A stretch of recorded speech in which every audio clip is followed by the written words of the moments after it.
Hello everybody. Today I just have to tell you a story that happened to me only a few days ago. You will understand as I'm telling you this true story, all my stories are true stories, why I want to share it with you.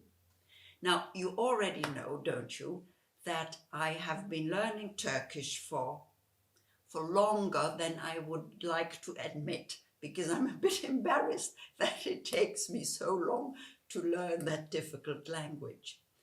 And you also know that I work voluntarily in prisons, and now this happened to me about a week ago.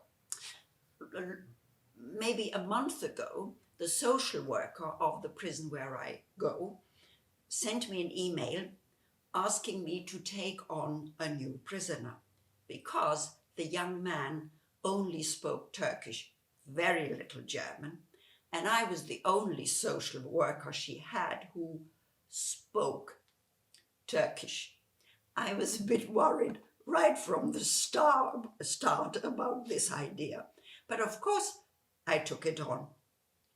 Then it takes about 4 weeks for the permissions to get through. And now, very short time ago, I went for the first time there to see the young man. It takes me about 20 minutes to cycle from where I live to the prison. And all through those 20 minutes, I worried. No, neither about the prison nor about the man, only about my little Turkish I was worried about. And rightly so. And I was right in worrying about this. Well, it was a difficult situation. Both of us with masks on doesn't precisely help if you don't know a language well, does it? Then also in Corona times, there is a glass wall between the two of us. That doesn't help. And then, as I always say, most people are unable to speak their native languages in a distinct, slow, loud, easy way for a poor foreigner to understand it. So he told me his story in Turkish, of course. I hardly understood a word the poor guy was saying. From time to time, I realized that he was putting me a question, because you know how it is when somebody puts you a question. He or she makes a pause and then looks at you and waits for your answer to come. Well, of course, the answer didn't come because I didn't know what he had asked me.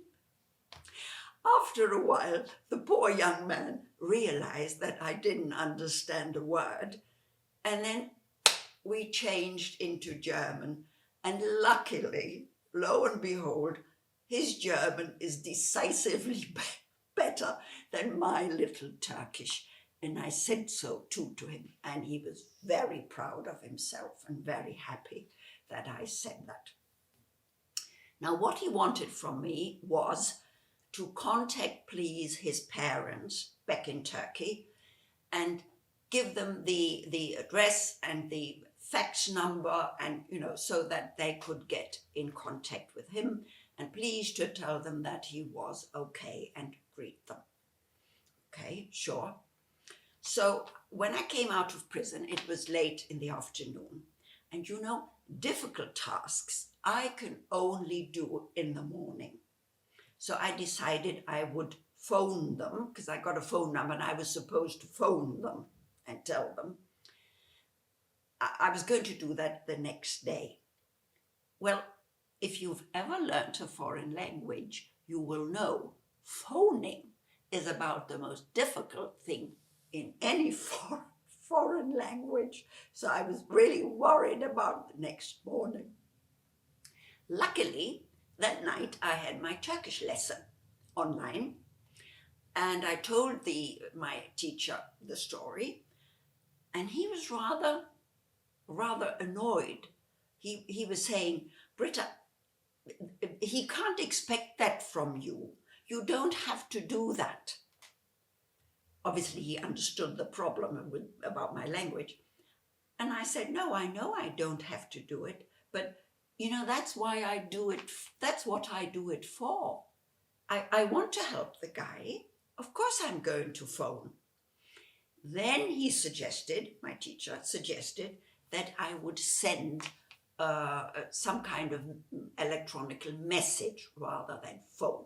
Well, that was a very good idea, wasn't it? And he wrote out the message for me.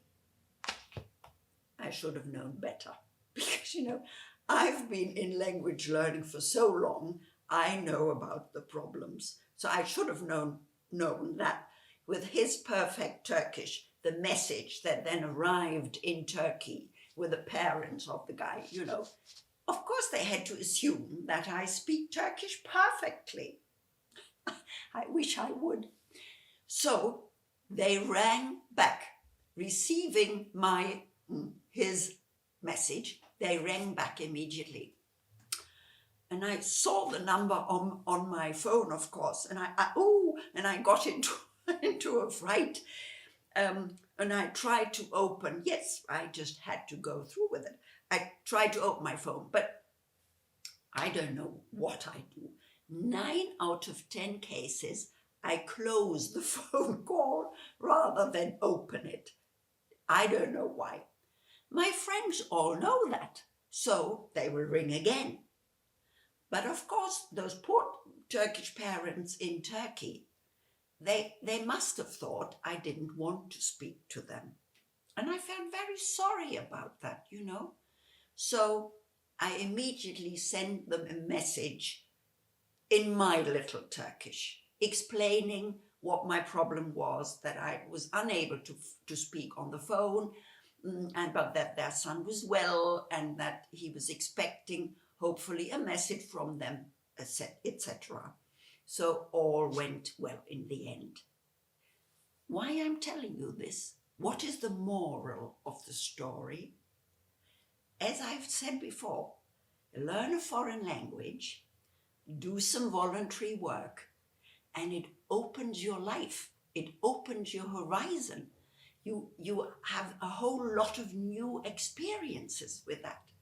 And you always have a nice story to tell your friends. Goodbye.